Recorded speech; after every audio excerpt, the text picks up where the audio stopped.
নবীজির মনটা যেমন নরম, সাহাবীরার মন যেমন নরম, তাবেঈদের মন যেমন নরম, আমাদেরও মনটা কোনো সময় নরম রাখা লাগবে, ঠিক কিনা বলেন? সব সময় রাগ করলে হবে না, সব সময় চিন্তা গেলে হবে না, সব সময় রাগান্বিত হইয়া কিছু অর্জন করা যায় না, কখনো কখনো কৌশল করে অর্জন করা লাগে, ঠিক কিনা বলেন? বন্ধুত্ব দিয়ে যদি মানুষকে পরিবর্তনের সুযোগ হয়ে যায়, শত্রুতা করার কোনো সুযোগ নাই। কাউকে বুকে টেনে নিলে যদি ওই লোকটা পরিবর্তন হয়ে যায়, তাহলে তারে দূরে রাখলে কোনো রকম কাজ হবে না। এই লোকটা পিছন থেকে আসলেন, আইসা এই রাস্তা দিয়ে ঢুকলেন, ঢুকার পরে মুসলমানদেরকে কচুকাটা করে ফেললেন। 70 জন মুসলমান সেদিন শহীদ হয়েছে। কয়জন?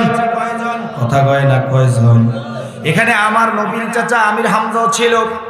যেই আমির হামজার সামনে কোনো কাফের কোনোদিনও মাথা উঁচু করে দাঁড়ায় নাই, ওই আমির হামজা পর্যন্ত সেই দিন শহীদ হয়েছিল।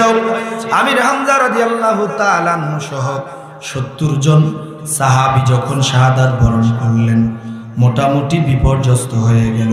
পরবর্তীতে আবার আমার আপনার নবীও সেখানে আহত হলেন, কিন্তু পরবর্তীতে মুসলমানরা ঘুরে দাঁড়ালো, আবার কাফেরদেরকে পরাজিত করলো, কাফেরদেরকে আবার তারা মাইরা এক সাইডে ফালাইয়া বিজয় উদযাপন করলো।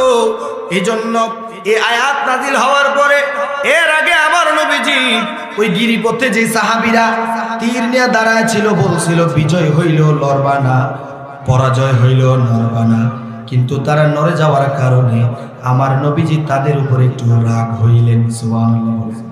কি হইলেন? কথা কয় না, কি হইলেন? বাবা যদি তার সন্তানরে বলে,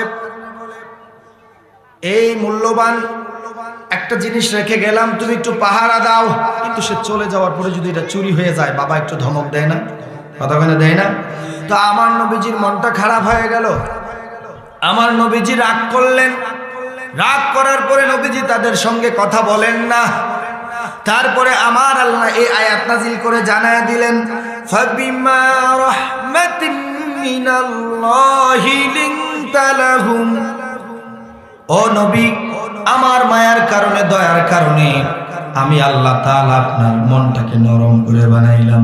সুতরাং উহুদের ময়দানে মুনাফিকদের প্ররোচনায় যে মুসলমান সাহাবীরা ভুল করেছে, আপনি তাদেরকে ক্ষমা করে দেন, তাদের সঙ্গে ভালো আচরণ করেন। বলেন সুবহানাল্লাহ।